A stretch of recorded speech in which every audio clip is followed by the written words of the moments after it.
Assalamualaikum everyone. So welcome back once again with a very exceptional video. So আশা করি এই লেসনটা আপনাদের অনেক ভালো লাগবে। সো আমরা ইংরেজি শিখতে চাই কিন্তু আমরা প্র্যাকটিস করতে চাই না। বা আমরা হয়তোবা জানিও না যে কিভাবে আসলে প্র্যাকটিস করব। সেটাই আমি আজকের এই লেসনে দেখাবো যে কিভাবে আপনার আশেপাশে যা কিছু আছে সেটা দিয়েই কিন্তু আপনি ইংরেজিটা চর্চা করতে পারেন। ঠিক আছে? সো চলুন তাহলে কিভাবে প্র্যাকটিস করা যায় আমরা দেখি। আপনি আপনার হাতে একটি কলম দেখতে পাচ্ছেন, তাই না? আমি এটা বলতে পারি so this is a pen. কি বলতে পারি? This is a pen. Or you can say this is my pen or this is mechanical pen. So this is my mechanical pen, এটা আমার মেকানিক্যাল কলম, এজন্য বলছে so this is mechanical pen. আর এটা যদি আপনার শুধু কলম হয় তাহলে আপনি বলতে পারেন this is pen.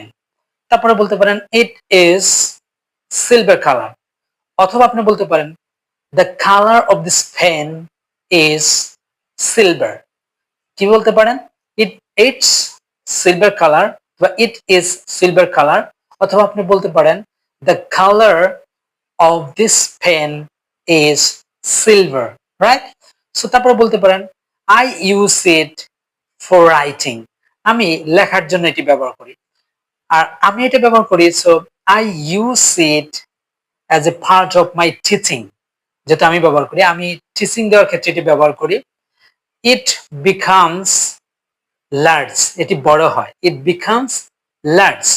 So I indicate the writing, right? So I indicate, I use it on the board to indicate the board, right? আমি বোর্ড নির্দেশ করতে, ইন্ডিকেট করতে এটা ব্যবহার করি। সো ডিয়ার লার্নার্স, এভাবে কিন্তু আপনি প্র্যাকটিস করতে পারেন।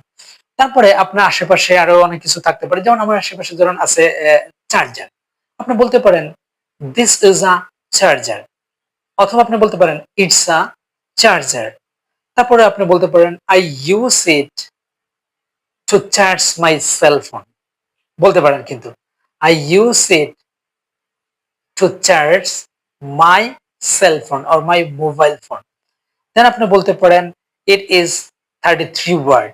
আপনি বলতে পারেন it is or this is 33 word, তাই না? তারপরে বলতে পারেন it is white colour. So it is white colour. তারপর আপনি বলতে পারেন ইট ইজ ইউএসবি সিস্টেম। কি বলতে পারেন? এটা হচ্ছে ইউএসবি সিস্টেমের। তারপর আপনি বলতে পারেন ইট ইজ বা ইটস ইউএসবি সিস্টেম। সো তারপরে বলতে পারেন it has cable. So it has cable or wire, right? So this is C type of C, right? This is USB, and the wire is also white color. কি বলতে পারেন? The wire is also white color, অথবা cable is also white color, right? So এভাবে কিন্তু আপনি practice করতে পারেন। তারপরে ধরুন আমার আশেপাশে আরো রয়েছে, কাছে রয়েছে একটি মাউস। সো দেখতে পাচ্ছেন, আপনি এটা বলতে পারেন দিস ইজ আ মাউস। এটি হলো একটি mouse. This is a mouse. আপনি বলতে পারেন ইট ইজ ব্ল্যাক কালার।